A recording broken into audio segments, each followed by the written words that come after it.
नमस्कार दोस्तों, मैं अंकुर उपाध्याय स्वागत करता हूं आप सभी का एक बार फिर से अपनी नई वीडियो में।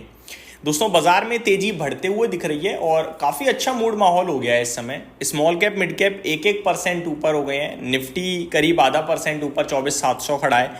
सेंसेक्स में भी आधे % की तेजी है। बैंक निफ्टी लाल हरे में झूल रहा है। अभी भी मार्केट ब्रेथ में थोड़ा और सुधार देखने को मिल रहा है। 1560 शेयर्स पॉजिटिव है।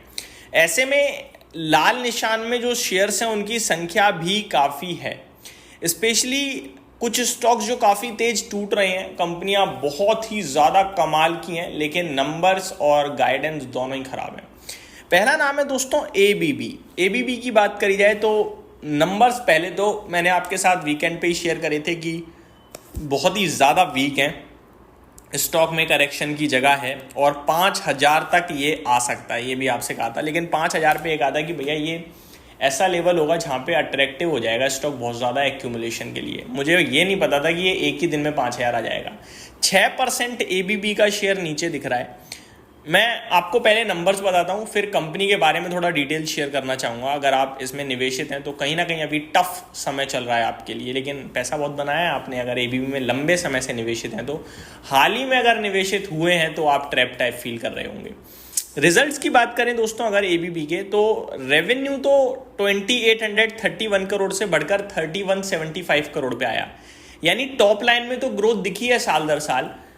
क्वार्टर ऑन क्वार्टर सिमिलर था, 3,160 करोड़ के सामने 3,175 करोड़। एक्सपेंसेस बढ़कर आए हैं जिसकी वजह से मुनाफे में गिरावट हो गई। पहले प्रॉफिट की बात करते हैं। 443 करोड़ के सामने 352 करोड़ का मुनाफा रह गया कंपनी का, पहली बात साल दर साल। और क्वार्टर ऑन क्वार्टर 475 करोड़ के सामने 352 करोड़ का रह गया, तो काफ़ी बड़ी डिप थी।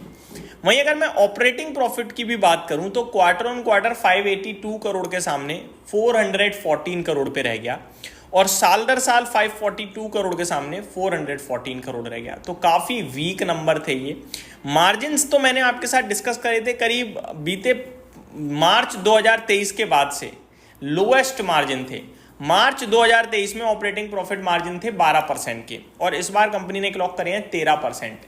लास्ट क्वार्टर में थे 18%, और वाई आधार पे देखोगे तो लगभग 19% से घटकर 13%। तो काफ़ी वीक नंबर थे ये दोस्तों, जिसकी वजह से एबीबी का गिरना तो तय था और गिर भी गया।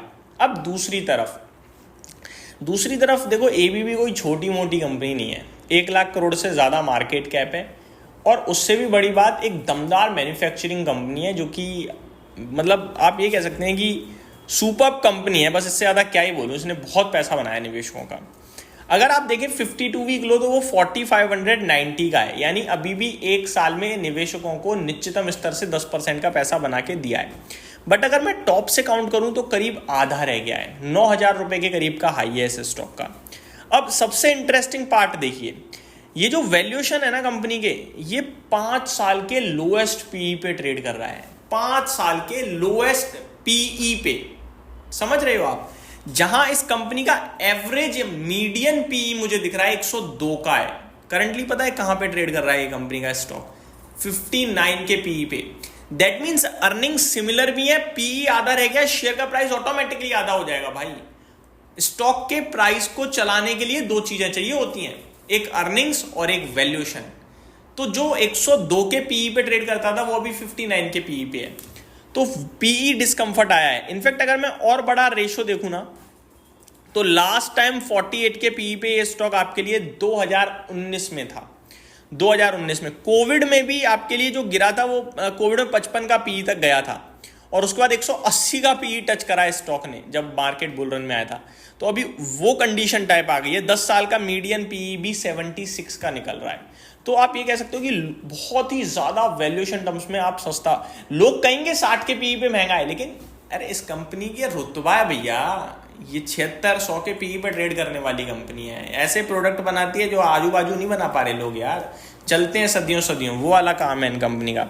तो ये एक कंपनी है जो कि मैंने आपके साथ डिस्कस करना योग्य समझा, क्योंकि स्टॉक टूट जरूर रहा है लेकिन ऐसा नहीं है कि कंपनी खराब हो गई है। अब आगे, concall indicates structural weakness, company is facing correction in order activity. ये दर्द का विषय बना। कुछ दिक्कत हो रही है पूरा स्ट्रक्चरली, और ऑर्डर से रिलेटेड भी दिक्कत दिख रही है, और इसी की वजह से बाजार इसे उठने नहीं दे रहा है कि भाई अभी तो आपके नंबर्स खराब हैं और आगे को लेकर आप पॉजिटिव भी नहीं हो, जिसकी वजह से ज़्यादा दिक्कत हो रही है। तो क्या करना चाहिए? लॉस में जो लोग हैं वो बैठे रहो, अभी मत एवरेज करो और अभी फ्रेश एंट्री भी मत लो। Let the stock settle first. अभी क्या है, टेक्निकल टर्म्स पे ना 4900 के करीब एक ब्रेकडाउन देने की तैयारी में, जिसके बाद हो सकता है 4500 तक चला जाए। इसमें ब्रेकडाउन तो आ रहा है लोअर, कहीं ना कहीं अब मेरे को दिख रहा है क्लियरली कि राउंडिंग टॉप टाइप बन चुका है, नीचे जाने की तैयारी में है। तो जब नीचे पहुंचेगा तो फिर देखेंगे, बट अभी तो वेट करना है, क्योंकि कंपनी खुद भी इंटरेस्ट नहीं ले रही है, अभी खुद भी कुछ पॉजिटिव नहीं है। जब खुद पॉजिटिव नहीं है, अगर कंपनी 3 महीने में पॉजिटिव होने की बात कर रही है तो आप सोचो 6 महीने में होगी, है ना। तो मेरे हिसाब से ये एक नेगेटिव चीज़ है। दूसरे स्टॉक की तरफ बढ़ते हैं आगे। दूसरा स्टॉक है दोस्तों नारायण हृदयालय। 6% नीचे दिख रहा है स्टॉक। इसके भी रिजल्ट्स हल्के वीक थे, बट ऐसे कुछ खास वीक नहीं थे। बताना चाहूंगा, मुनाफा 200 करोड़ के सामने 197 करोड़ था। रेवेन्यू 1300 करोड़ के सामने 1500 करोड़ था। मार्जिन 24.94% के सामने 23.93% थे, तो 1% का डिप आ गया था। एबिटा कंपनी का 326 करोड़ के सामने 361 करोड़ था। Company sustains strong momentum in Q1 FY26, double digit growth, strategic capex and deep tech led transformation for scalable ESG driven healthcare expansion। तो ये डिटेल्स कंपनी ने भी शेयर करी। मेरे को लगता है स्टॉक अच्छा है, पॉजिटिव रहना चाहिए। गिरावट में कहीं ना कहीं नीचे बाइंग आ जाएगी इस स्टॉक में, ऐसा मेरा मानना है।